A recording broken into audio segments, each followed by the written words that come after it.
7, 6, 5, 4, 3, 2, 1, 0.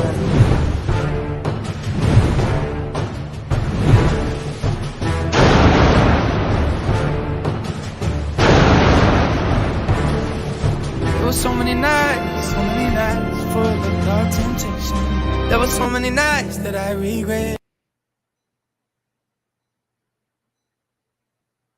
Hey everyone, and welcome to this edition of the Bucs Report pregame show. I'm Jim Williams from Sports Talk Florida. Joining me very, very soon will be Chris King. And I'll tell you what, today it's all about winning because the Buccaneers are on a 2-game losing streak. The Falcons come in on a 2-game winning streak. Let's be joined by our co-host, the man, the legend, Chris King. Chris, how are you? Chris, there you go. I have to actually hit the button, otherwise it doesn't work. Sometimes it helps, yeah. It does. How are you, Chris? How's it going? Not too bad, Jim. How are you? I'm not bad. This is going to be a very interesting situation. The Falcons are coming in. They've won 2 games in a row. The Bucs have lost 2 games in a row. And they found their offense, but the defense took the day off. However, look, I don't know that you could have played a better game than Patrick Mahomes played last week.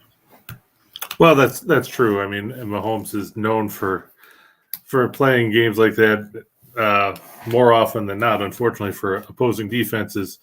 But, Tampa Bay put themselves in a hole early, fumbling the opening kickoff. You're down 7-0, 48 seconds into the game or whatever it was. And right. Playing catch-up isn't the best way to try and win a football game by any stretch of the imagination. Well, certainly when it happens to be the Kansas City Chiefs on the other side. That does make life a lot more difficult. Hey, Alex. Alec is here. He says hi. Chris, let's talk a little bit about this Falcons team. They're 2-2. They had a couple of wins. They're consistent, but the running game has been their calling card this year. Yeah, and that's not something you normally think about because when you think about the Falcons, you've talked all this time about Matt Ryan and everything else, and now it's Marcus Mariota. And Cordarrelle Patterson has been good, but now he's on injured reserve after knee surgery. So you're going to be looking at a couple of rookies and Tyler Algier and from BYU and then Caleb Huntley. It'll be interesting to see if the Falcons will continue to try to run the ball. I mean, they had over 200 yards last week against the Browns, or if they're going to try and see if they can pick up on something that Kansas City didn't try to throw the ball. But without Kyle Pitts, the tight end who was fantastic for the Falcons this year, but seems like he's been on a milk carton most of this year as far as the offense goes. It'll be interesting to see what Atlanta tries to do, especially with a depleted receiving core. Yeah, and you're looking at the Bucs. They really, they passed a lot last week. Of course, they were behind, so that happens. But they need to get more than Leonard Fournette in the running game. Yeah, I'm surprised that like you said, they only ran the ball, I think, 6 times last week for 3 yards, and that's obviously not going to get it done. I think you're going to see Fournette early in this one to try and set a tone, try to, punch Atlanta's defense in the mouth. Because you're right, they can't afford to, try and throw the ball 50 sometimes and run at 6. That kind of balance doesn't work that often in the National Football League anymore. And I'd like to see Rachaad White get more involved. I know James talked about that last week, that we thought we might see more of him. And, he was in the game, but they didn't get a lot of opportunities to do anything when it came to running the ball. Right. So we'll see what Byron Leftwich has in mind for this contest. Well, the Falcons' defense are currently 25th against the pass, 21st against the rush, and 25th overall against scoring. But other than that, they're great. Other than that, they're fine. It's a team that continually if you're looking at a team that the Buccaneers would need right now to get off the schneid, this might be the team. But then again, things like that become a problem. Yeah, I was gonna say either them or the Panthers would have been a nice team on the schedule, but I know that's coming up for Tampa Bay sooner or later. So right. I mean, at least they've got that going for them. The good thing is that they play in a division that's bad because you're 2-2, but you're still tied for first right. in that division. with the Falcons, and the other two teams are 1-3. But you look after this, the next couple of weeks, Tampa Bay has to go to Pittsburgh, where you'll see Kenny Pickett make start number 2, provided he survives start number 1 today. Right. I was going to get to that a little later. Yeah. Yeah, and then you get Carolina after that. So I mean, if you win today, you set yourself up to be 5-2 going into facing Baltimore at the end of October at home. That's true. Hey, we got Dan Holm with us. Danny, who is from Bucs Report. Dan, welcome to the show. Thanks for having me on. It's a pleasure, guys. Chris and I were just talking about the game. We're talking about the fact that, the Falcons potentially could be, an elixir to our problems. What are your thoughts on playing against the Falcons today? So my biggest thing here is that the Bucs really need to find their offense, and I know they found it a bit in the last game, but they need to continue with that. I saw that Evans was targeted 8 times and Godwin 7 times, but they were playing a formidable opponent in the Chiefs. Right. But to a certain extent, you got to be thinking, Tom Brady's thinking to himself, I'm 45 years old and I came back for this. And, I don't want to get ahead of myself and say that this season is over, but let's just say things aren't firing on all cylinders, with his shoulder injury and the injury to his finger. We just really hope that this Bucs team can return to what they were the season that they won the Super Bowl. Well, guys, and I'd like your opinion on this. If you look at the first season that Tom was here, that was, of course, the COVID season. They didn't really get a chance to practice together. After the first 4 games, and I measure a season by each 4 games, they had their problems the first 4 games. Now, in this situation, they got guys who were injured, and they're starting to get those injured guys back. So I'm not as concerned about them scoring points as I am about them controlling clock and managing games, because you can't play the kind of game you played against Green Bay. Well, that was when they had injured guys come in, show up. Last week, as Chris was saying, you pass 45, 50 times in a game, you run 6.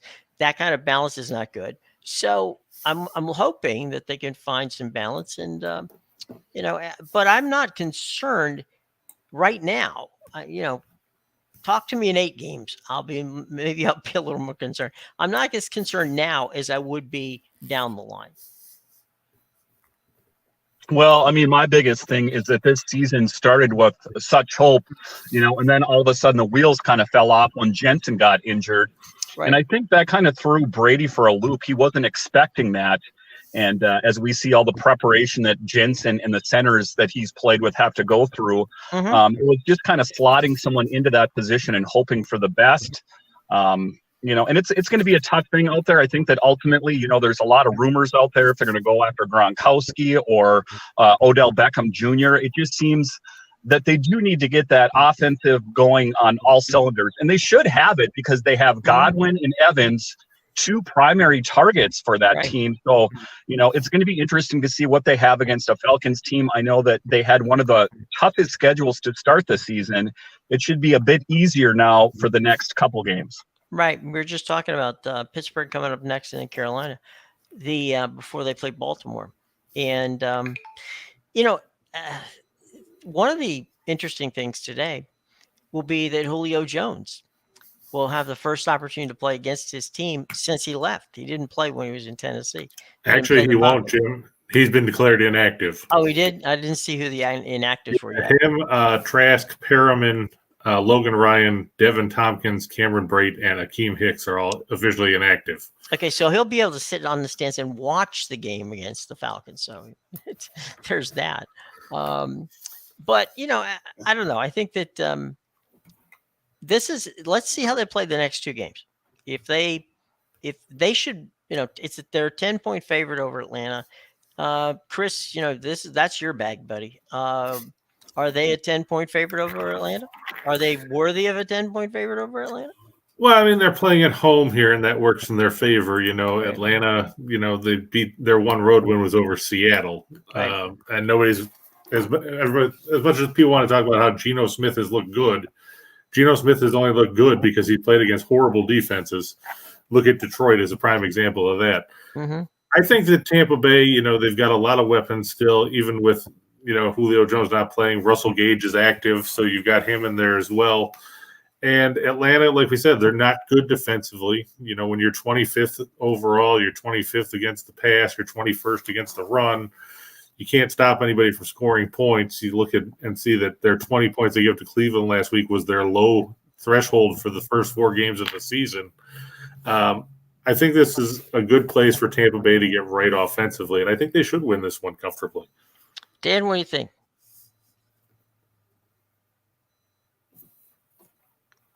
Sorry. I do think that, this is going to be a good litmus test for this team to see what they have, because to a certain point here, you can start crossing off excuses that this team hasn't performed because of this and because of that. Right. And you hear a lot about that in the media, that they didn't perform because of this or that. But now they don't have a lot of those excuses. They have, some primary targets for Brady out there in the form of Evans and Godwin. That you can kind of start crossing off those reasons of why this team is not performing well. Some of the biggest things for me anyway is that, Brady is used to playing out of the pocket and having time, to make those good passes, but especially against the Chiefs, for me, it seems like he was under the gun right away. And he doesn't perform well under those kind of circumstances. But, I think the game today is going to be a good test. And the game that follows, with maybe a bit of an easier team to play against, to see what they have in the tank. But here's the thing. Here's the biggest thing. Is it doesn't matter about the easiness of the schedule, because you're going to have to go through a team like the Chiefs. You're going to have to go through some of the best in the NFL if you want to get to the supreme prize of winning the Super Bowl. And that's what it comes down to. Everyone's saying, well, we're going to do good against these teams that are poor. Well, that's great. But if you want to get the grand prize, the Super Bowl, you're going to have to go through the tough opponents. And what has me worried as a Bucs fan is this is the last season with Brady at the helm, right? Yeah. And, it's going to be, the Bucs might be wandering out in the wasteland for years, because who knows what we're going to have at QB next year. Is it going to be Gabbert? Is it going to be Trask? So, what they say up north here where I live is you got to make hay while the sun shines. I don't know if they say it down south, but this team needs to pick up wins right now with Brady at the helm if they want any chance of winning the Super Bowl this year, because Lord knows what this team is going to look like next year. So, all that talk of it's going to be easier here the next couple games. I want this team to start stringing together wins through formidable opponents like the Chiefs, like the Packers. They're going to have to go through those teams if they want to get a Super Bowl. And make no mistake about it, Tom Brady kind of put his career and, his relationship with his wife, in turmoil to come back and win another Super Bowl. Let's hope this team has what it has in the tank to do that. Well, I think, you had mentioned about Gronkowski. And I know a lot of people who know Rob, and I've talked to them, and they tell me that he's got some serious back issues. But if he decided he was going to play, that would happen sometime around after the bye, and perhaps the final 6 or anywhere from 6 to 8 games he would play if he came back at all. So that's the theory on the Gronkowski situation. Let's Carter Brantley's over at the stadium. Let's bring Carter in and see what's going on. Carter, how you doing? What's going on over at Ray J? Hey, how's it going, fellas? It's going fine. I'm just enjoying some of the free food up here in the press box, taking advantage, balling on a budget, so got to take advantage of that whenever you can. Right. But definitely hyped up for this game. Definitely excited to see the Bucs kind of trounce the Falcons. This should be a cakewalk. But how are y'all doing? How's the show going? We're doing fine. What's going on with regard to the stadium over there? How's is it filling up? What's the what's the weather like over there? Oh, it's gorgeous, man. It's been really nice here in Tampa for the past week or so, following the hurricane. And today's no different. It'll probably get a little hotter as the afternoon goes on. After the afternoon goes on. But it really shouldn't be as much of a factor as it has been in the past, especially against the Pack. What about but yeah, that's really how it is here. Stadium's definitely filling up. A lot of excited Bucs fans, a few Falcons fans in there. But for the most part, it's Bucs fans. Did you see anything going on during the pregame warm-ups that you want to share with us? Anything going on there? Not particularly. Just the key inactives. Julio's out. Kyle Pitts being out for the Falcons. So more about what I didn't see on the pregame, right? In the pregame warm-ups. Unfortunately, missing Julio's tough. It would have been fun to see him against his former team. Right. And for the Falcons, missing Kyle Pitts. I mean, not that he was like I've written about this a couple times. He's become a glorified left tackle because they just don't know how to utilize him in that offense. So it's a loss for the Falcons, sure, but not as big as you'd think. Any questions, boys, to Carter out of the stadium? Carter, one of the things that I find fascinating with regard to pregame out there, I mean, the Falcons play in a dome, so they're not used to playing into the heat situation. Is it a muggy heat out there today, or is it just normal, comfortable heat? It's pretty normal, comfortable heat. Luckily, with the hurricane coming in, most of the humidity has kind of gone away. I don't want to sound like a weatherman. I'm certainly no meteorologist. Right. But yeah, it's definitely feeling a lot less humid than usual Tampa weather. I mean, we're all familiar with how brutal that can be. Right. So yeah, I think that the weather, it'll be warm for sure, but it's definitely starting to get a little more fall-like. I mean, as fall-like as it can get in Tampa. We don't actually really experience fall, but fall-ish. Right, fall-ish. That's a great way of putting it. Yeah, for sure. All right. Well, Carter, we appreciate it. Any final thoughts before we let you go back to the stadium? No, thank y'all so much for having me. It's a pleasure to always hop on here and talk with you guys. Hope the rest of the show goes well, and hopefully we're seeing a Bucs win this week. We'll see you next time, Carter. All Take right, care. See you next time. Thank y'all so much. Bye. Okay, Carter giving us everything short of the food menu at the stadium there today. But all right, so it's not going to be muggy, and that's I was hoping for mug, but I guess we're not going to get it. We were talking a little bit about Rob before, Gronkowski. If Brady over the years finds his go-to guy, right? I mean, the guy who that's his safety blanket. It seems this time around that Mike Evans has become that safety blanket. Yeah, I mean, I think that's definitely the case. He definitely endeared himself to Tom Brady when he stood up for him in that game against the Saints, that team tough mentality. That's what we want to see from this team. Like, you're not going to mess with our quarterback. You're not going to mess with the GOAT. And, I've heard it said out there that Brady kind of said something to him to instigate it. But in any event, I think you're right. I think that Evans and Brady are close this year. But I still wouldn't rule out Gronkowski at some point. Neither will his girlfriend. So I guess it remains to be seen what happens this year. You think that being this is Brady's last year, you think that Gronk would want to come back and help out his buddy, try to make as far of a push as they possibly could this year. Well, I think, again, it goes back to the fact that, he's got a very bad back. He shouldn't have. There were a lot of people, a lot of doctors who last year were, miffed at him for even trying because they thought that was dangerous. And so despite whether his girlfriend wants him to play or Brady or the three of us, Gronkowski has to look at what is in the best interest of his health. And right now, I think that's weighing against him. I mean, there's nobody who enjoys playing football more than Rob Gronkowski. And I'm sure that if he were ready to do it or could do it, he would do it. But I think, even he is sitting back wondering, is the risk versus the reward? And, we all love Rob and we all love seeing players come back, but sometimes players are human and they say, you know what, as much as I'd love to play, is this, am I one tackle away from, having chronic back issues that I'm going to have when I'm 60 or 70? And that's an issue. Yeah, I mean, one of the things with that is that when he got hit in that game against the Rams, he said that he's been hit a lot of times, but never like that. Right. And I think it kind of put the fear of God in him a little bit that, things could have gone much worse. And it takes a lot.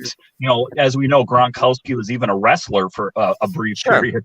So for that guy to get that messed up from that kind of, that really states how badly injured he was. I think that he was a bit afraid, that it could have been much worse. I mean, it could have even been paralyzed in situations like that. If memory serves, it was a collapsed lung. And a broken rib and that kind of thing. So, but in any event, I would welcome him back, obviously, to the team. But I guess it's up to Gronk to do that. His girlfriend just said never say never. His agent said never say never. So I guess it remains up to Gronkowski if he, in fact, wants to do that. Let's be honest. Rudolph hasn't lived up to his potential. I know that they were trying to sign someone to fill that role of Gronkowski, but that's kind of more replacing by committee than just one player because, Gronkowski is a big guy and will be revered as one of the best when he, if he is in fact done with football forever. So that I guess remains to be seen. Guys, Chris ran this. I mean, we've been covering the league since, dinosaurs roamed the earth, but the thing that I've always looked at, Dan and Chris, is that, you talked about winning. All right. I don't look, and teams most of the time, coaches, players, they don't look at this and say, oh God, thank God it's Atlanta. Okay. Because the old adage on any given Sunday, Thursday, or Monday night, no matter who you're playing, they can beat you. I think that what they look at and what the Buccaneers are looking at right now is, okay, we had a decent game offensively last week against a Kansas City team that is an elite football team. Okay. They came in here and in our house and they beat the living crap out of us. Okay. Let's be honest. It wasn't as close as the score indicated. Okay. Mahomes was like a bloody video game. He was running up and down the field, tossing, flipping, doing everything short of, parlor tricks and scoring. And now the Buccaneers are like, okay, fine. We got our slapping around. Now we need to get into, mode of starting to win and develop the kind of winning mentality that we're going to have to need, as you said, when they hit Baltimore in 3 weeks. Okay. Which is going to be a night game. So, I think this week and the next week and the game against, Carolina, it's not like, okay, they're soft. It's like, okay, let's begin to establish what we're going to be. Are we going to smash mouth and try to play control and balance the offense? Or are we going to do what makes the most sense for us? And if that means pass, 60% of the time or 70% of the time, then so be it. Go ahead, Chris. Well, I think you have to look at what Mike Tyson always said. Everybody has a game plan until you get punched in the mouth, and I think you have to look at the fact that Tampa Bay got punched in the mouth pretty hard last week. Right. I don't think you're going to see them go to a full-fledged, 3 yards in a cloud of dust mentality like we used to see with Earl Campbell. They've got too many weapons on the outside, but this is definitely a time where Tampa Bay has to look inside themselves and say, this is what we're going to do. We know what kind of football team we are, and they need to actually put it together for 60 minutes on the field against a team like the Falcons, who, sure, they're 2-2, but they aren't very good. I mean, you look at how they blew that game against the Saints in the opener. They were fortunate last week against Cleveland, and they were fortunate against Seattle. I think this is going to be a game where Brady will get a chance to throw the ball more and have some time in the pocket, because the Falcons only have 8 sacks in 4 games. If you neutralize Grady Jarrett, who's got 3.5 of those sacks, you've got a pretty good pocket most of the time, because let's face it, the Falcons aren't going to blitz anybody. That's not Arthur Smith's style. But you're right. This is a time where Tampa Bay has to come to terms and figure out what they're going to do and carry it going forward, or else they're going to be a middling team in a middling division. Dan, when you do your shows, and by the way, promote your show, please, so that people know when to watch it and when to catch it. So my show is on the Bucs Report, usually 5 days a week. It's called the Bucs Daily Minute Cast. That is the video version. The audio podcast I've done for a couple of years, that's called the Tampa Bay Buccaneers Minute Cast. It's Same thing. I just joined forces with the Bucs Report this year. And what I try to do is, like the name sounds like, I try to get you the top Bucs news of the day in about 15 minutes or less. And so that way it keeps everyone up to date on the team, just primarily like a local newscast, if you will, of what's going on around the Buccaneers. But yeah, usually 5 days a week on Bucs Report or on any podcatcher. Just look for the Tampa Bay Buccaneers Minutecast. All right, so we can find you at Apple, iTunes, and all of the usual places. All the major ones, yes. Okay, there you go. Well, we definitely want people to find you. Okay, so thank you. And are you on social media? Do you have a Twitter or Instagram, or how can we find you on there? Yeah, so you can find me on Twitter. It's at DanCaps218. I also cover the Washington Capitals for the Locked On Podcast Network, so that's why that name is that way. You can also find the Facebook group. Just look for the Tampa Bay Buccaneers Minutecast, and there's a pretty good presence on there. All right, tell you what, guys, let's take a breather here, and let's go around the league, and let's take a look at some of the games and get some comments on them. I'm going to start with a place that is near and dear to Mr. King's heart, and that's Orchard Park, where today, 1 o'clock on CBS, it's Pittsburgh at Buffalo, Nance and Romo on the call of the game where Kenny Pickett starts. If you're a Steeler fan, the good news, Kenny Pickett's getting us a good start. The bad news, he's starting against the Buffalo Bills. I'll tell you what, I feel bad for Kenny Pickett. He looked decent against the Jets. He scored twice. He was 10-13 throwing the ball. His 3 incompletions were interceptions. Right. He gets a break that Tremaine Edmonds and Jordan Poyer aren't playing for Buffalo this week, but they still got to block Von Miller and the rest of that defensive line, who have made life miserable for people. Lamar Jackson found that out last week because everybody loves to throw the ball on 4th and goal from the 2. I don't feel comfortable for Kenny Pickett. They probably should have stuck with Trubisky one more week, because then, you could have gotten Pickett for his first start when they played Tampa Bay next week. It's a rough gauntlet for Pittsburgh the next few games, and they could be looking at 1-7 going into the bye week. Yeah, and it's they're hurt on defense, and their offensive line is in shambles. So that's not a good combination. Let's move on. TJ Watt's supposed to be out now, probably until after the bye. They said he had knee surgery, so not a good factor for the Steelers at all. The Fish are in the Meadowlands against the Jets. Your boy Kevin Harlan and Trent Green on the call for CBS.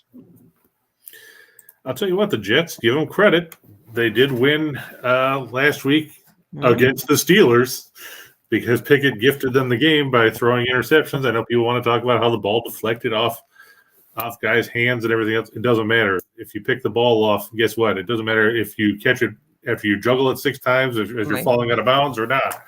It's still a turnover. Right. Teddy Bridgewater under center for the Dolphins. We'll see how he does with 10 days of practice now that he knew he was going to be the starter. And let's be honest, Jim, he should have started that game against Cincinnati. We all saw what happened with Tua Tagovailoa. Who knows how long it'll be before he's back under center.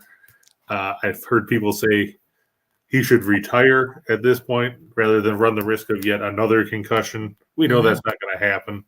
Right.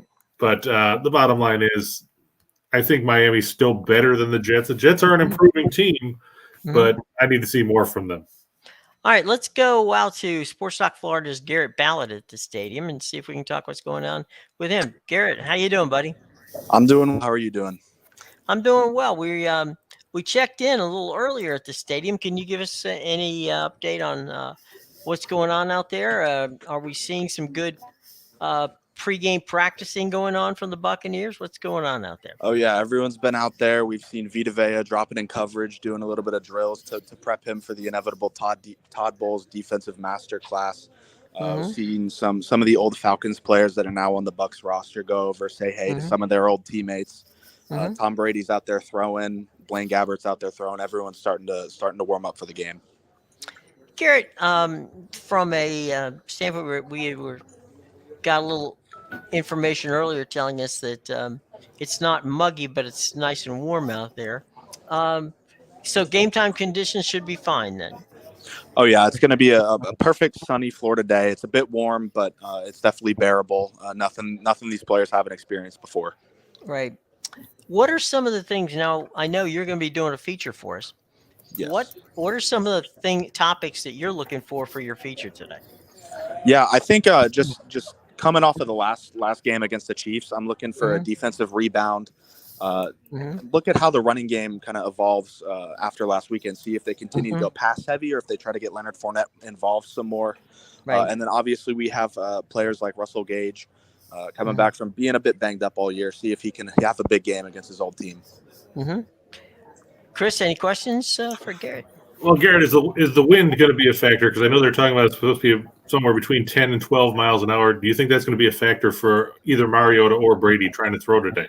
I don't think it should be a huge factor for Brady. Mariota maybe because all of his home games are played in a dome, but it's not super windy that it's you can't deal with the throws. It shouldn't be too big of a factor. Now, Ray J, as people probably seen it on television, both ends have open areas. It's not like it's a circular bowl, bowl. So the wind, when it's in there, tends to swirl a bit. So, at 10 to 15 miles an hour, it's not a constant 10 to 15 miles an hour, which is good. The other thing is it's a swirling thing. So it may be coming from the east, on the first couple of drives, but the second time you go down, it's coming from the west. It can be coming from the north. It can be coming from all over the place. So it will be an interesting situation if it does get windy. That's right. Meanwhile, anything else? Any other observations you've seen while you've been over there today? Yeah, I mean, just the big thing that stands out is the injury report that came out a little bit earlier. Obviously, Julio Jones, people wanted to see him go against the Falcons, but he is out. And then, of course, Logan Ryan, who's been a big player in this defense for the first little portion of the year. So we're going to see how the defense is able to manage losing a key player and see what they can do with who they have. You were talking about Vita Vea dropping into coverage, which is a lot of fun to see. Anyway, but he's done some pretty amazing stuff in coverage. Yeah, he has. I think it's just Todd Bowles. We all know that he can use his players on defense to their maximum ability, and I think that's just one way that people don't really envision a 350-pound nose tackle. But Todd Bowles sees that he can do it and lets him do it, and it's paid off pretty well for the Bucs and for Vita Vea. So he's like a 350-pound, linebacker or safety. Exactly. Chris, any questions for Garrett? No, I think he's covered everything pretty well. Garrett, thanks a lot, my friend. Give our best to Michelle. We'll be reading your fine stories and hers tomorrow on sports.florida.com. Yeah, thank you guys. You have a good day. All right, thanks, Garrett. Take care, Bye. bud. Bye. All right, so we are back and taking a look at what's going on around the league. We talked about Miami and the Jets, and let's go now to the Chargers, and they're playing in Cleveland. Gumbel and Archuleta on the call for everybody on CBS on that one. Right, and the weather there, not going to be super warm for the Chargers. Temperature in the low 60s, winds 10 to 15 miles an hour, but there's not any rain. The big questions for the Chargers, Jim, is, who's going to kick? Dustin Hopkins is inactive. Right. So that's going to be interesting. Also, Keenan Allen misses his fourth straight game, so we're going to see a lot more of Joshua Palmer on the outside. And can that can that offensive line keep Justin Herbert upright, where he's still dealing with that rib fracture that he suffered against the Chiefs a couple weeks ago.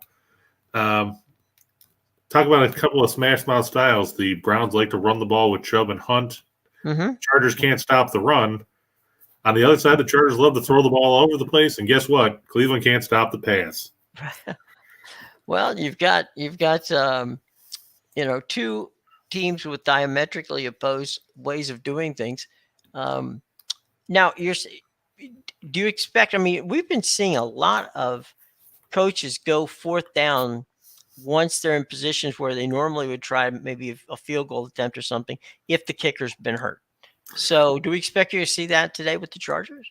Well, it wouldn't surprise me. Brandon Staley goes for it on 4th down on his own side of the field. So right, that's we're a going to good go point. for it on 4th down in plus territory wouldn't be a surprise in the least. The question is, if it comes down to crunch time, will he take the risk of having a kicker out there that he's unfamiliar with, as opposed to trying to go for it? Yeah. Well, I guess we'll find that out. Okay, we have a couple of friends and family games coming up here, and that one starts with Tennessee at Washington. Andrew Carlone on the call with our longtime buddy James Lofton. Washington, I thought they were in trouble before. They're even in more trouble when you look at the inactives report. Jahan Dotson, who the fine rookie receiver from Penn State, is inactive. So is Logan Thomas. So is Sam Cosmi, one of their starting tackles. We've seen Carson Wentz get abused on a consistent basis. The only plus that he can get out of this is the fact that Bud Dupree is inactive for Tennessee. So is Zach Cunningham and Amani Hooker.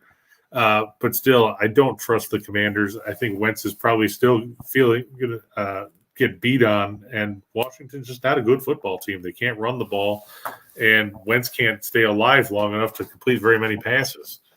Well, it's kind of interesting from a standpoint of, this is one of those things where you can't say that it's Carson Wentz's fault. No, that's true. I mean, it's not his fault that they can't block.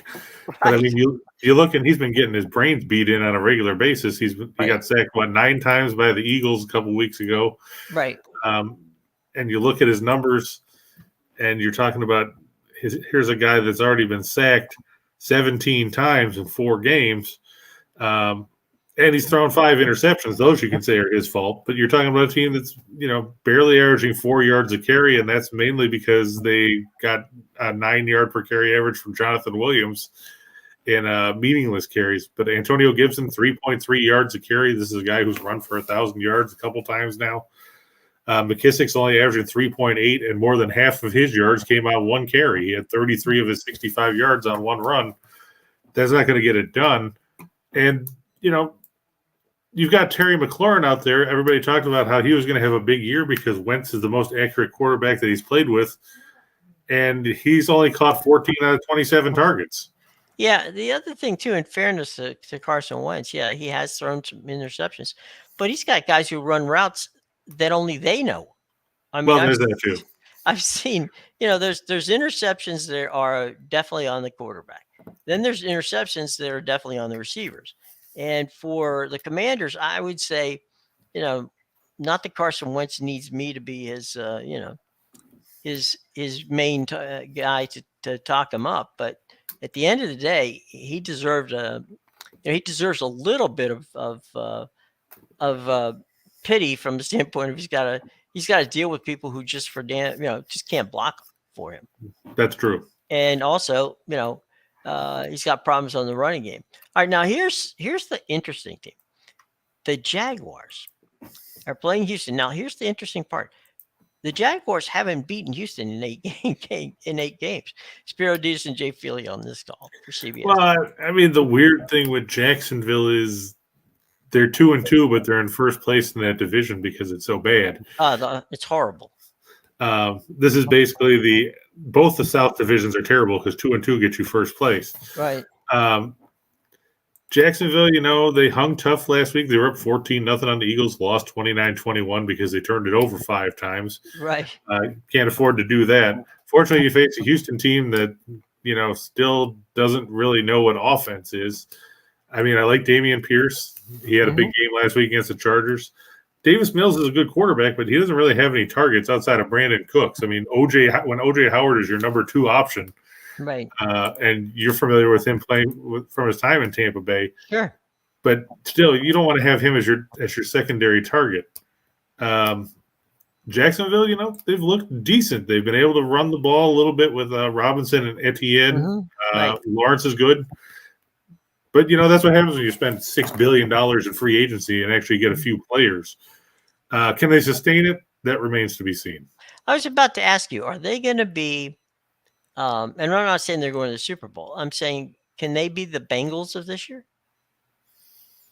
As far as maybe making the playoffs, sure. As far as winning this, going to the Super Bowl, not a chance in hell. No, I used that as a caveat. I said not that they're going to the Super Bowl, but they remind me a lot of what the Bengals look like, as they kind of, stunned everybody in making the playoffs and playing in that division that they were in last year. Right. Because they've got a quarterback that they drafted high. Cincinnati had Burrow. Right. Now Right. They've got Lawrence. You've got the running backs, Robinson and Etienne could be a comparison for Mixon. I don't consider Christian Kirk and Zay Jones along the lines of a Jamar Chase or a T. Higgins, but yeah, they spent a lot of money just like the Bengals did, and it paid off for Cincinnati. Of course, Cincinnati was also very fortuitous in the playoffs last year. Let's not forget that. Don't forget the Gator, who was their great kicker, who got them right, McPherson. Right. But, I mean, let's not forget the touchdown on the play where the whistle blew so the Raiders stopped playing defense in a 7-point game. And the fact that Ryan Tannehill threw 3 interceptions for Tennessee, including one in the red zone when all they had to do was run the ball in that game when Burrow got sacked 9 times. And then they had to come back to beat the Chiefs at Arrowhead in the second half. But sure, I mean, Jacksonville's an improved team. I'll give them that. Yeah, like I said, I'm not expecting to go to the Super Bowl, but they've got skilled players, guys who can do it. Let's move over and take one look down. CBS 4:00 game is San Francisco, Carolina, Iron Eagle, Charles Davis on that call. San Francisco surprised me this year. Yeah, I also feel bad for Iron Eagle and Charles Davis for having to call this game. But right, we talked about this last week with Matt Rule. He's now 1-26 when the opponent scores at least 17 points. That's not a good statistic you want to have. He's 5-22 against the spread in those games. I don't think Carolina's defense is going to hold San Francisco to 16 or less. We watched Jimmy Garoppolo do a decent job last week against the Rams. They beat Los Angeles 24-9. Sure, a defensive touchdown factored in there, but it doesn't matter how you get points on the board as long as they're up there on your side. Right. And Carolina is awful. Yep. I think that's enough said. Minnesota, Chicago. Friends and family, right? Yep. Another friends and family game. You got to look at the Bears and wonder, are they ever going to let Justin Fields throw the ball? Because you look at his numbers, and I think he's thrown about as many passes in 4 games as Josh Allen threw against the Dolphins 2 weeks ago. Sure, they like to run the ball. Montgomery is active, which is surprising after the ankle injury he had a couple weeks ago. But between him and Herbert, they run the ball well. Fields has thrown the ball 67 times in 4 games. What is this, Y.A. Tittle type territory? Pretty much. I mean, he's completed 34 passes. That's it, 50.7% completion percentage. I know everybody wants to talk about how, when Josh Allen came into the league that, he had a bad completion percentage his first year, and his second year he got better. Fields hasn't gotten any better. He's been sacked 16 times. He's basically Carson Wentz light, except he can scramble a little bit. But the Bears are in trouble. I think the Vikings should win this one fairly easily, considering they come back from the win against the Saints in London. And they got some momentum at 3-1. Some quick hitters here. Detroit, New England. Our buddy Kenny Albert is in New England this week. So feel bad for Kenny Albert getting stuck with that game. Yep. So Detroit, New England. I think Detroit's going to win. Yeah, I mean Detroit. They lead the league in points scored. The problem is they are last in the league in stopping teams from scoring. But the plus for Detroit, Amon-Ra St. Brown is back in the lineup this week. So is Josh Reynolds. They don't have Swift or DJ Chark, but this last I checked, the Patriots are starting Bailey Zappi, I believe, under center. Right. So not a lot of those jerseys flying off the at the team store at this point in time. So here we go with the Chris Meyer game of the day. Chris Myers is calling the Eagles at the Arizona Cardinals. That's a friends and family game as well. Well, I mean, the Eagles are 4-0. The Cardinals are fortunate to have a win, and that's because they came back against the Raiders. And then they beat the Panthers last week, but that's not saying a whole lot. The problem with Arizona is they don't score much in the first half. All their scoring comes in the fourth quarter. Right. You can score in the fourth quarter in this game, but you'll probably be down 34-0. Tonight on NBC and Peacock, it's the Bengals in Charm City to face the Baltimore Ravens. And we'll see what's known here as the John Harbaugh effect at this point. Very interesting statistic, and that is Baltimore's lost 5 home games in a row.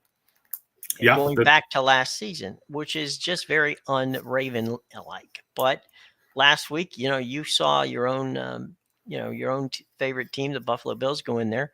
And look, I'm not saying that Baltimore gave that game away, because they didn't, but they had some very unique and very interesting concepts of how to win the game toward the end that didn't help them. Yeah, as Herm Edwards used to say, you play to win the game. Unfortunately, you could have won the game with a field goal. Right.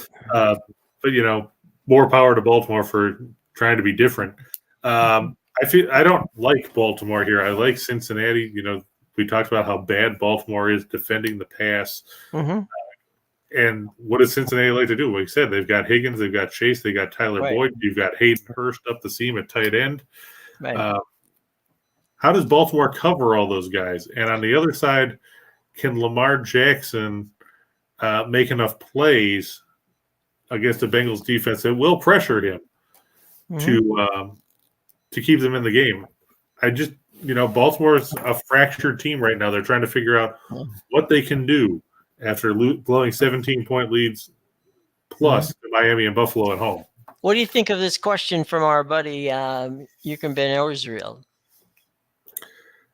I mean, Fields probably could be a good receiver or running back, kind of like a third down kind of guy like Dave Meggett used to be with his versatility. The problem is the Bears will never do that because they have to pay him a ton of money, and nobody wants to pay that kind of money to a guy who's basically a gadget player.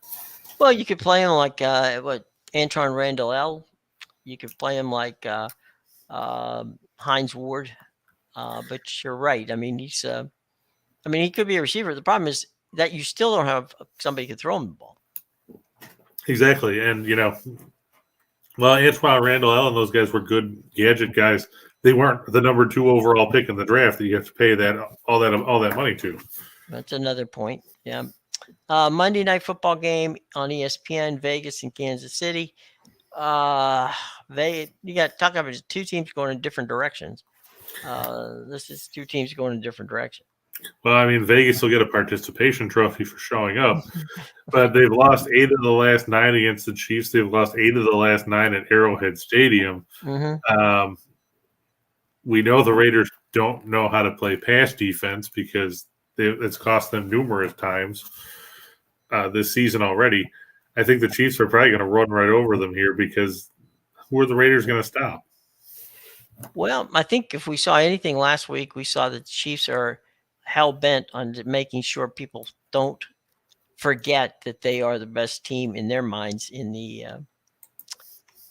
AFC. So there's that. So I think that's going to be a tough one.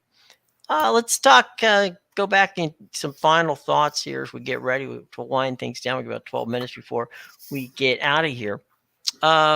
Give me 5 things to look for today in your mind.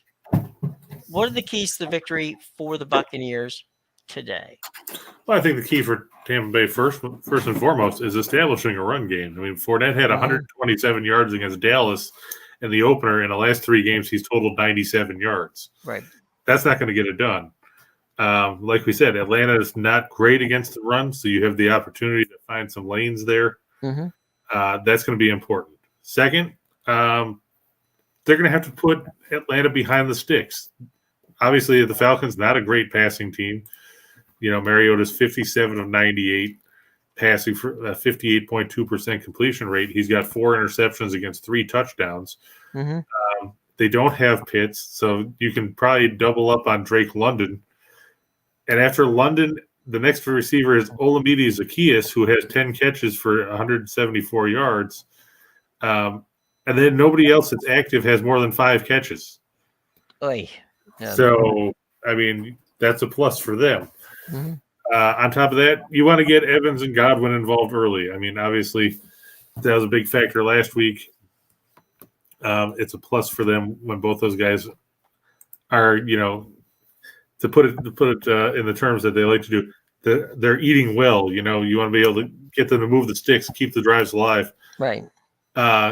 Second, you got to win the turnover battle. I mean, it can't be like last week where you fumble the opening kickoff and give up the ball inside your own 5. Right. And lastly, the big thing I think is giving Brady time to throw. Like we said, Atlanta's not a great pass rushing team outside of Jarrett. He's got 3.5 sacks. Lorenzo Carter has 1.5. The rest of the team has 3.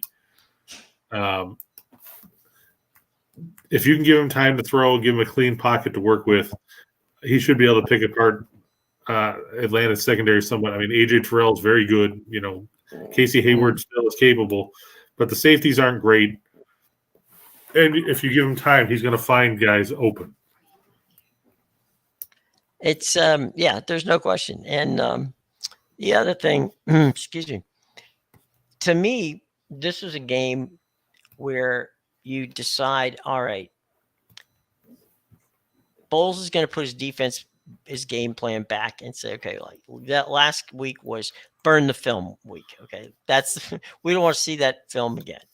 Let's get back to playing the game the way we played the first 3 games. Forget last week. Offensively, let's build on what we had last week and add some more running game to it. So if we can get to that 60-40 pass run ratio, I think that'll be it. I think today is one of those games where I think the over-under is 48 on this game today. Go ahead. Actually, it's gone down. It opened at 48.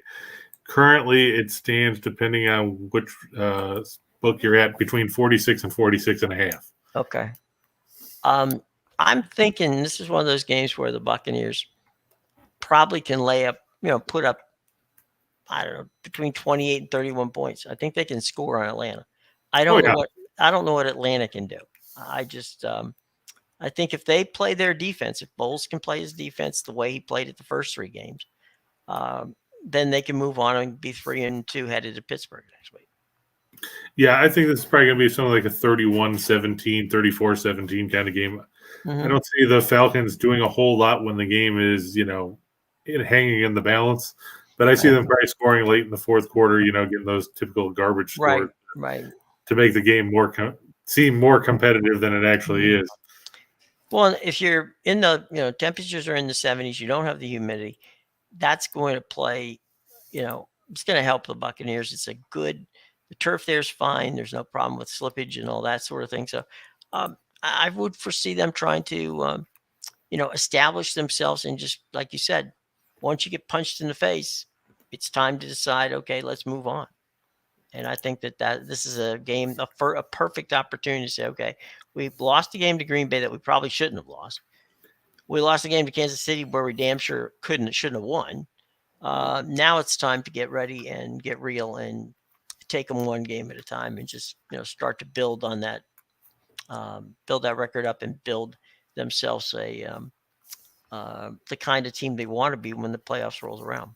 And to what Dan said earlier, talking about having to go through teams like Green Bay. Green Bay hasn't looked good the last couple weeks either. They struggled to beat New England last week in overtime, and they lost today in London to the Giants 27-22. They gave up 17 second-half points, only got a safety in the final seconds because they went for it. And this has been a pet peeve of a lot of people.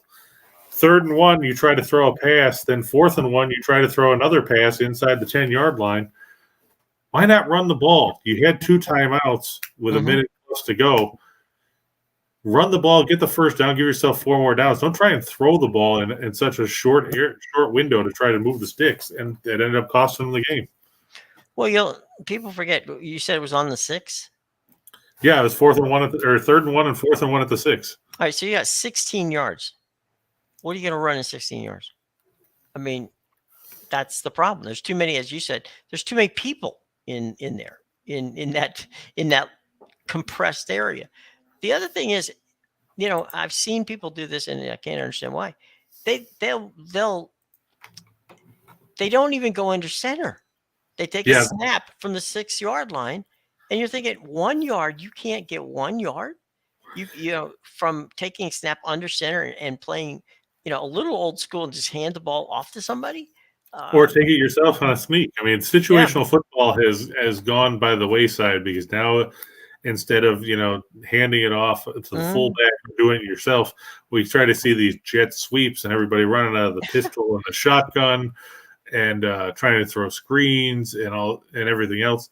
There's not enough time, especially in a condensed area like that, where the defense is going to try to crash down and prevent you from getting that yard, for you to try and develop some of these slow-moving plays, and it blows up in your face more often than not. We saw it with Arizona last week, 4th and 1, and let's run a jet sweep for -4 yards where you get killed 2 steps after the guy gets the handoff. Well, the jet sweep supposedly is so you can, you know, get the corner, right? You're going to get the corner and go 10, 15, 20 yards downfield.